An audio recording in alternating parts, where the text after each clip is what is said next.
প্রথমার্ধের যোগ করার সময়ে দ্বিতীয় মিনিটে ১০ জনের দল হয়ে যায় মিশর। আর এর আগেই অবশ্যই মোহাম্মদ সালাহ আসল কাজটি করে ফেলেন। পেনাল্টি থেকে গোল করে এগিয়ে দেন দলকে। তার এই গোলেই দক্ষিণ আফ্রিকাকে ১-০ ব্যবধানে হারিয়ে সবার আগে এবারের আফ্রিকান নেশন কাপের শেষ ১৬তে উঠেছে মিশর।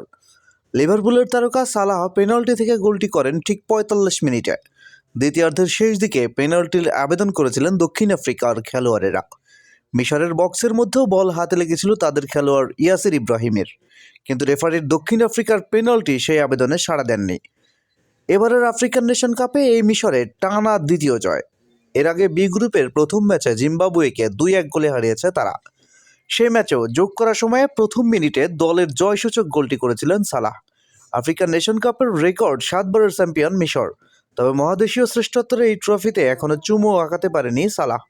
এবারে আফ্রিকান নেশনের কাপ জয়ের মিশন নিয়েই মরক্কোতে পা রেখেছিলেন তিনি। শেষ ১৬তে উঠলেন মরক্কোকে চলমান এই টুর্নামেন্টে শিরোপাকে জিতাতে পারবেন মোহাম্মদ সালাহ।